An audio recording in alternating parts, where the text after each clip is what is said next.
Madame, Monsieur, bonsoir. Dans Questions Éco ce soir, nous reviendrons d'abord sur ce projet de loi de finances rectificative publié ce mercredi 8 juillet par le ministère des Finances après son adoption, bien sûr, en Conseil de gouvernement, notamment les mesures fiscales qui y figurent.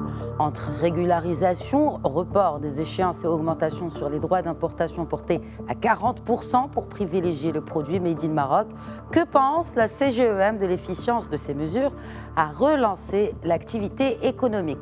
Hakim Rakchi, président de la commission fiscalité et douane à la CGEM, partagera avec nous la réponse du patronat au projet de loi de finances rectificative. Et puis en deuxième partie, arrêt sur un élément central de l'équation de la relance, les banques. Et bonne nouvelle pour celles-ci, elles ont réussi haut la main le stress test de la Banque centrale. Banque Maghreb avait en effet effectué ce test en juin dernier afin de vérifier la résilience des banques marocaines au choc induit par la crise du Covid-19. Nous en parlons en détail en compagnie de l'économiste et docteur en finance, Moustapha Al-Jaï. Ce sera bien sûr en seconde partie. Merci à toutes et à tous de rester avec nous.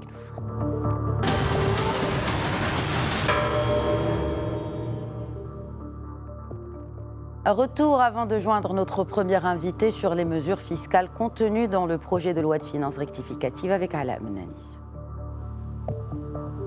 C'est un projet de loi de finances rectificative qui apporte ses nouveautés en termes de mesures fiscales. Parmi elles, celles concernant les incidents de paiement sur chèque émis pendant le confinement. La nouvelle feuille de route du gouvernement prévoit l'instauration d'une contribution libératoire au titre des amendes relatives aux impayés. Le taux proposé est fixé à 1,5% du montant des chèques impayés, plafonné à 10 000 dirhams pour les personnes physiques et à 50 000 dirhams pour les personnes morales. Par ailleurs, en matière d'acquisition de biens immeubles destinés à l'habitation, le projet de loi de finances rectificative prévoit une mesure temporelle visant la réduction de 50% des droits d'enregistrement. Autre mesure fiscale, à titre transitoire, les montants du chiffre d'affaires réalisé par paiement mobile n'est pas pris en compte pour la détermination de la base imposable de l'impôt sur le revenu, dû au titre du revenu professionnel par les contribuables, et cela pendant 5 exercices. Les bonnes nouvelles tombent aussi pour les entreprises, report des échéances de toutes les mesures dérogatoires relatives à la régularisation de leur situation fiscale. D'autres mesures ont été proposées comme la suspension des délais prévus fiscalement durant la période de l'état d'urgence et un report de 6 mois pour régulariser la situation fiscale relative aux revenus fonciers. Rappelons que l'augmentation des investissements du budget général de l'État à 86 milliards de dirhams va permettre de mobiliser 15 milliards de dirhams en faveur de l'accélération de la relance de l'économie nationale. Depuis Casablanca par Skype, Hakim Rakchi, président de la commission fiscalité et douane à la CGEM. Bonsoir Hakim Rakchi. Bonsoir madame. Tout d'abord, est-ce que le patronat est satisfait de ces mesures fiscales prévues dans le projet de loi de finances rectificative? En d'autres termes, cette loi de finances comprend-elle quelques-unes des mesures du plan de relance proposé justement par la CGEM? Il y a effectivement certaines mesures que la CGEM avait préconisées, qu'on retrouve dans les premières propositions donc, que vous avez parfaitement énoncées, mais il y en a d'autres qui n'ont pas été prises en compte. Je dirais que cette loi de finances, bien évidemment, consacre d'abord le manque de recettes que l'État va effectivement percevoir du fait de la pandémie et donc de la longue période de confinement que nous avons tous connue. Et la loi de finances prévoit de baisse du PIB de l'ordre de 5%, alors que nous avons constaté d'ores et déjà, toujours selon la loi de finances rectificative, ou en tout cas le préambule de cette loi de finances, nous avons constaté un recul de l'économie ou du PIB de l'ordre de 10% déjà.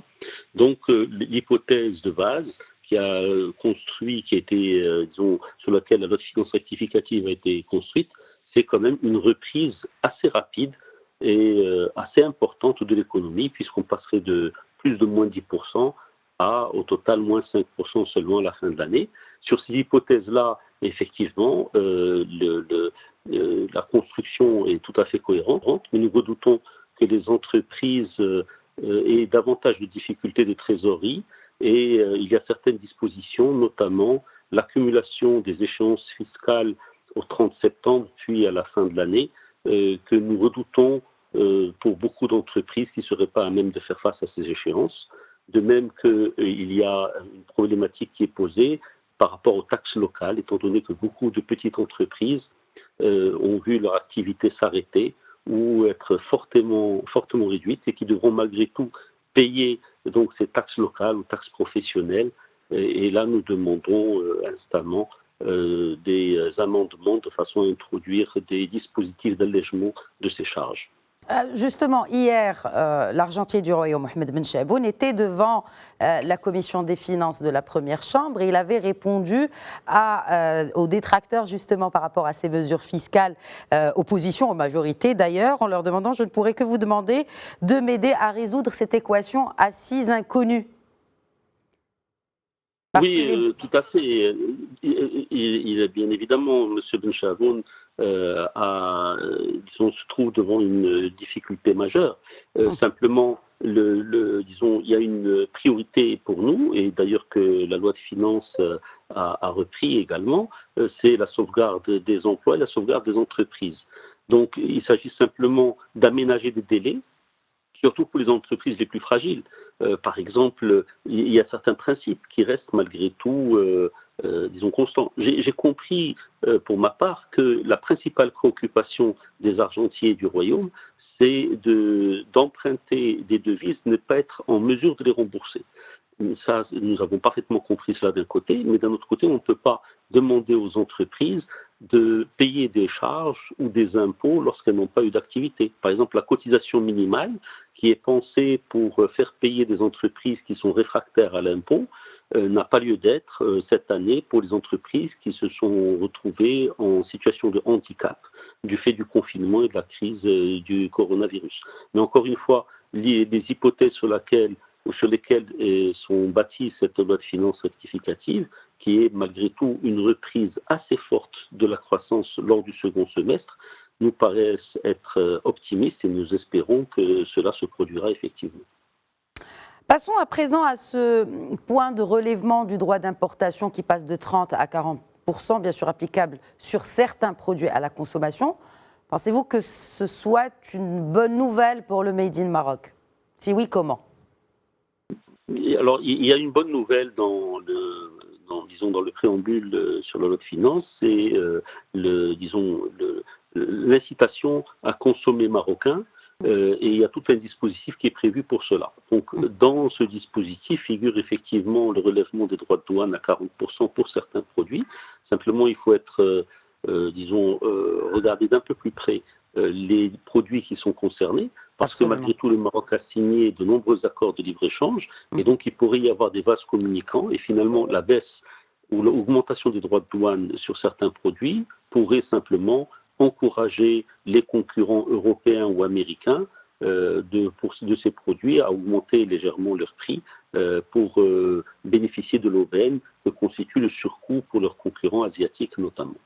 Alors, par contre, la bonne nouvelle au niveau du consommé marocain, c'est la disposition qui est proposée sur les appels d'offres et les appels d'offres publics et donc les cahiers de charges qui prévoient un avantage donné aux entreprises marocaines de 15%. Simplement, nous disons attention, une entreprise marocaine peut commercialiser des produits qui ne sont pas fabriqués au Maroc et cet avantage devrait plutôt concerner les produits qui ont une valeur ajoutée minimale faite au Maroc, que nous proposons de 40% au minimum. Très bien. Est-ce que, selon vous, l'État peut étendre cette préférence nationale à la commande publique, justement, pour en faire profiter les entreprises marocaines ? C'est précisément la mesure qui est proposée et donc le dispositif que nous proposons d'amender légèrement en disant qu'une entreprise marocaine, à partir du moment qu'une entreprise au Maroc, elle est marocaine, que le capital soit marocain ou étranger, elle est marocaine. Par contre, le produit pour qu'il soit marocain, il faut qu'il ait un minimum de valeur ajoutée et donc c'est cette disposition que nous souhaitons. Par contre, alors il y a également un certain nombre de mesures qui sont proposées de façon à construire des normes marocaines qui permettront en fait de mettre en place des dispositifs tarifaires et non tarifaires pour aider à la consommation marocaine.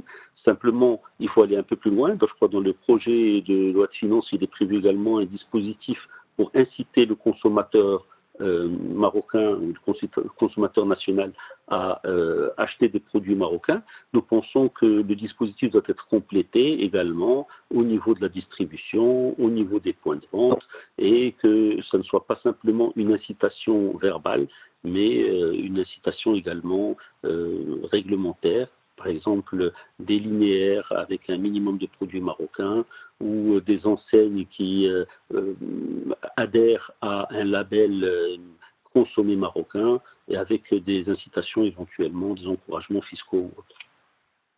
Alors, un des trois piliers, n'est-ce pas, de grandes orientations de ce projet de loi de finances rectificative, et vous l'avez évoqué un peu plus tôt, c'est de préserver les emplois. Est-ce que vous pensez que les mesures qui ont été annoncées dans ce projet de loi de finances, et notamment pour le secteur privé, vont encourager à préserver justement ces emplois? Alors, la principale mesure qui est annoncée pour inciter à la préservation de l'emploi, c'est l'octroi de crédits subordonnés en fait au maintien de l'emploi dans les entreprises. Donc, je pense que l'État est dans son rôle. Nous-mêmes, entreprises et entrepreneurs, sommes attachés à maintenir l'emploi autant que possible. Simplement, attention, il faut savoir qu'une entreprise qui a des charges trop élevées, qui a plus de charges qu'elle n'a de produits, cette entreprise est condamnée à très court terme. Et donc, le tout, c'est d'avoir effectivement une activité suffisante pour générer suffisamment d'emplois, générer suffisamment de ressources pour payer ces emplois. Les crédits qui sont proposés seront les bienvenus. Et le dispositif qui a été mis en place, qui est très courageux finalement dans cette loi de finances, qui est de maintenir quasiment les dépenses de l'État et l'investissement public pour générer suffisamment de demandes, est à même effectivement de porter la croissance. Simplement, la demande intérieure pourrait ne pas être suffisante parce que nous avons vu qu'il y a plusieurs secteurs qui démarreront de façon décalée, notamment le tourisme par exemple. On sait que les travailleurs marocains à l'étranger vont venir moins nombreux cette année, le transfert des MRE sera un peu plus faible et certaines industries vont décoller parce qu'il y a une crise mondiale avec cette pandémie. Donc je pense que ce qui manque, c'est une stratégie de l'offre finalement, une stratégie de l'offre marocaine qui doit être mise en place, qui elle permettra de créer suffisamment d'emplois durables dans le temps. Mais bien sûr, c'est une stratégie au long terme. Elle ne peut pas se développer et être réalisée dans un délai aussi court. Alors, ce que vous insinuez, c'est que finalement, on n'a pas vraiment de plan de relance qui puisse fonctionner là tout de suite, malgré justement l'urgence de maintenir ces centaines de milliers, voire des millions d'emplois. Je ne dirais pas ça, parce que je pense que le projet de loi de finances est quand même courageux. C'est-à-dire la quasi-totalité des dépenses publiques sont maintenues. Il y a beaucoup plus de baisse de recettes que de baisse d'engagement au niveau de l'État. Donc l'État fait un effort là-dessus, c'est très clair. Simplement, ce que je dis, c'est qu'il faut compléter le dispositif avec une véritable stratégie de l'offre au Maroc. Et c'est cela qui permettra de faire durer ces emplois, que nous allons aider par tous les moyens, y compris les crédits que l'État va débloquer vers les entreprises. C'est bien, mais ça risque de ne pas suffire s'il n'y a pas une stratégie de l'offre. Alors, pour ces crédits-là qui sont débloqués en faveur des entreprises, l'entreprise doit maintenir 80% de ses emplois. Très bien. N'est-ce pas ? Oui, c'est ce que. Alors, je n'ai pas vu dans le document que j'ai eu, il n'était pas mentionné 80%. Il était mentionné qu'il fallait maintenir l'emploi. Bon, si on peut faire plus de 80%, ce sera tant mieux. Si on peut même créer des emplois, on n'en sera que plus heureux. C'est-à-dire, nous sommes solidaires. Je dirais qu'il y a une différence qui est importante entre le produit marocain et le produit qui est importé. C'est que le produit marocain utilise des emplois, paye des salaires, lesquels contribuent à la solidarité nationale. Et donc, il y a une empreinte sociale par le biais de cette solidarité nationale qui est attachée au produit marocain, alors qu'un produit qui est importé ne paye ni droit ni taxe lorsqu'il est importé d'une zone avec laquelle nous avons un accord de libre-échange.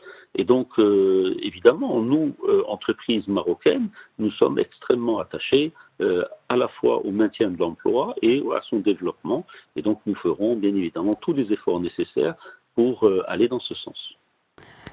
Merci beaucoup Hakim Rakchi, président de la commission fiscalité et douane à la CGEM, d'avoir répondu aux questions de Médien TV. C'est moi qui vous remercie. Passons à présent à la seconde partie de Questions Éco.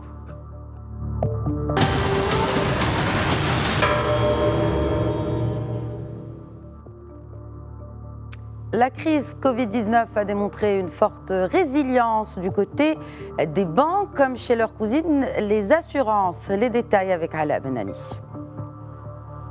Selon le dernier exercice de macro-stress test effectué en juin 2020 par Banque al-Maghreb, les banques marocaines ont montré leur résilience face au coronavirus. À l'issue de sa 11e réunion du comité de coordination et de surveillance des risques systémiques, la Banque centrale a constaté que dans un environnement porteur de risques, les banques continuent d'afficher des fondamentaux solides au regard des indicateurs et ratios de liquidité, de rentabilité et d'adéquation des fonds propres.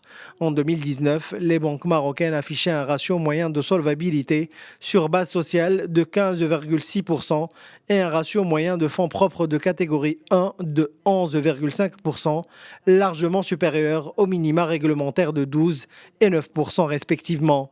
Concernant les assurances, le comité de coordination et de surveillance des risques systémiques a souligné qu'il continue dans l'ensemble de montrer des signes de solidité dans ses branches vie et non-vie. En effet, en 2019, le volume global des primes a avoisiné 45 milliards de dirhams en progression de 8,5%, tandis que les résultats nets ont augmenté de 6% sous l'effet de l'amélioration de la marge d'exploitation et du solde financier. Le rendement des capitaux se maintient quant à lui à un niveau appréciable à 9,9%, alors que les plus-values latentes ont enregistré une augmentation de 24,2%, en lien essentiellement avec la performance du marché boursier, conjuguée à une baisse des taux. Il est à noter que Banque al-Maghreb a vivement appelé les banques à accompagner le Maroc dans sa relance économique post-Covid-19. Elle se joint à nous depuis Casablanca par Skype, Mostafa Al-Jaï, docteur en finance et économiste. Bonsoir, Mostafa Al-Jaï. Bonsoir, Madame Ihsan. Quelle explication donnez-vous à cette résilience des banques marocaines au choc de cette crise liée à la pandémie Covid-19 ? Très bien. Comme vous l'avez indiqué dans votre préambule, je pense que le système bancaire marocain est un système bancaire qui a montré sa résilience en dépit de cette conjoncture difficile du Covid-19. Et comme ça a été dit, donc, les principaux ratios donc, sont largement au-dessus des minima requis au niveau international. Cela s'explique d'abord par, je dirais, la solidité de notre système qui est un petit peu, je dirais, se distingue même au niveau international par ses principes fondamentaux. Et en plus, en dépit de l'effort qui a été fait par le système bancaire marocain pour accompagner et les particuliers et les entreprises, et notamment les PME. Il ne faut pas oublier qu'il y a eu plus de 400 000 dossiers report d'échéance pour les particuliers, notamment pour les crédits immobiliers, les crédits à la consommation, et plus de 22 000 dossiers oxygène, dont une bonne partie, plus de 85%, on a profité aux petites et moyennes entreprises, et c'est une enveloppe de 12 milliards. Bien sûr, ces emplois sont soumis à une garantie souveraine qui est la garantie de l'État via la Caisse centrale de garantie et dont le coefficient de pondération est zéro. Parce que, comme vous savez, quand on parle par exemple de ratio de solvabilité moyen de 15,3%, donc démontré selon le stress test de 2019, parce que les résultats de 2020, on les attend toujours. C'est un rapport entre les fonds propres et les engagements pondérés. Alors, tout ce qui est garanti par l'État, c'est une pondération zéro, donc il ne pèse pas très lourd dans, si vous voulez, les actifs de la banque, contrairement à d'autres engagements, d'autres crédits qui sont parfois pondérés à 100%. Bien évidemment, comme je disais tout à l'heure, nous saluons l'effort du système bancaire et saluons également sa résilience, qui est en partie due à cette pondération qui améliore ses fondamentaux, aussi bien en termes de rentabilité, en termes de liquidité et en termes d'adéquation de fonds propres, et notamment ce qu'on appelle le tier 1, c'est-à-dire les fonds propres purs, entre guillemets, du système bancaire marocain. Vous avez parlé du garant justement de ces mesures de relance et de soutien, notamment en faveur des petites et moyennes entreprises. Alors nous le savons, ça vient d'être voté. La Caisse centrale de garantie change de statut et devient société anonyme. Qu'est-ce que cela changerait à ce rôle de garant de cette institution ? Non, vous savez, il faut rendre un grand hommage à la Caisse centrale de garantie qui a accompagné le tissu économique marocain et notamment les PME depuis plusieurs années. Et on a vu son importance dans cette conjoncture qui est due à cette crise, cette pandémie, qu'il faut l'avouer, elle était brutale, rapide et très profonde. C'est vraiment une crise assez inouïe et assez inquiétante, et c'est une crise mondiale. Donc, comme ça a été dit avant moi par Hakim Rakchi, tous les indicateurs mondiaux et marocains normalement sont au rouge, donc moins de transferts de MRE, donc moins de devises, moins d'exports. Vous avez vu la loi de finances rectificative, on parlait avant de plus 3,2, maintenant on est à moins 5, et j'espère qu'on ne va pas être plus grave que ça. Donc tous les indicateurs sont au rouge. Les PME et les entreprises en général, donc toute la partie offre, on leur a demandé de pratiquement arrêter l'activité, surtout quand il y avait le confinement. Donc, plus de 62% des entreprises ont souffert de cette pandémie. Et heureusement qu'on a eu la vision de Sa Majesté, la clairvoyance de créer ce fonds donc, de Covid-19 qui, entre autres, donc, il y avait un volet garanti pour inciter les banques à continuer à assurer la liquidité aux entreprises, aux PME, pour d'abord maintenir l'emploi, comme ça a été dit, parce que c'est très important, et également essayer de retrouver des niveaux d'activité acceptables. Et la Caisse centrale de garantie a joué un rôle important parce que c'est elle qui garantissait aux Alors, banques. quel rôle est-elle appelée à jouer justement, surtout qu'un autre projet de loi a été approuvé en Conseil du gouvernement qui permet à la Caisse centrale de garantie de distribuer des crédits directement aux entreprises. Donc, qu'est-ce qui changera dans ce rôle, bien sûr, central de la CCG ? Alors, ce qui va changer, et ce qui est très important, c'est que la CCG maintenant, elle pourra avoir accès au marché financier comme les autres banques. Donc, elle peut va recourir au marché financier et lever des ressources et financer directement les PME et les entreprises, aussi bien les PME que les grandes entreprises. Donc, ça, c'est une ouverture de taille. On va revenir comme le système de la BPI, donc de la Banque publique d'investissement en France et dans d'autres pays, où on aura une institution qui va jouer ce rôle de fonds de garantie et également de bailleur de fonds et de financeurs, entre parenthèses, notamment des PME, parce que le plus gros tissu économique est conçu de PME. Et c'est la PME qui a parfois des difficultés d'accéder au financement, mais un petit peu ses ratios, son rating, et ça va être une grande ouverture pour les PME pour accéder au financement. Et comme je vous ai dit tout à l'heure, l'innovation, c'est que la CCG, à l'instar des autres institutions financières, va accéder d'abord au marché monétaire marocain, va accéder au marché financier, les marchés financiers internationaux, lever des fonds auprès des bailleurs et financer directement ces entreprises. Et là, c'est un changement de paradigme pour l'activité de cette institution où on a vu son importance dans cette période très difficile. Très bien. Alors, je voudrais juste revenir justement à cette résilience des banques marocaines. Est-ce que, comme pour 2008, le fait que le système bancaire marocain ne soit pas intégré dans le système financier mondial le protège ? Et pourrait le protéger aussi malgré cette grave crise que nous sommes en train de traverser ?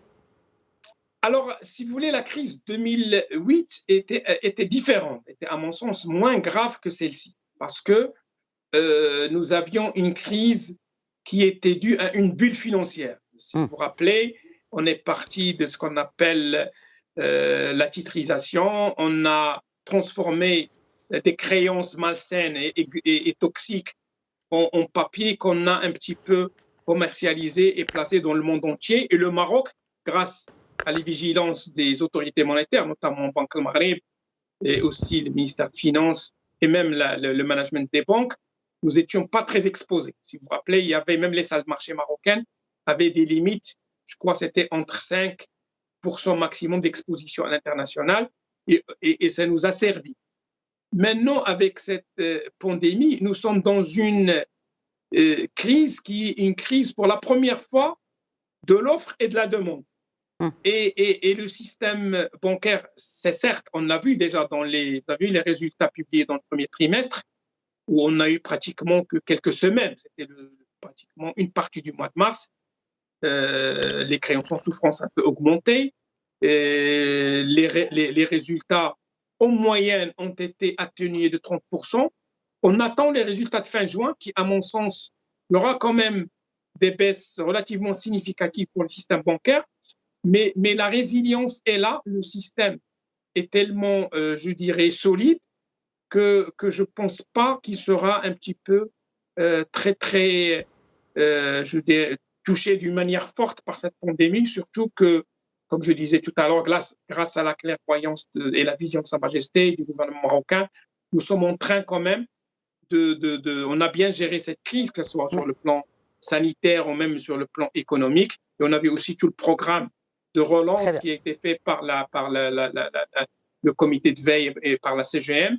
Et les échos que j'ai, moi, en tant que banquier, en tant qu'économiste, auprès de pas mal d'entreprises, c'est que la reprise est meilleure par rapport à ce qu'on attendait. Très bien.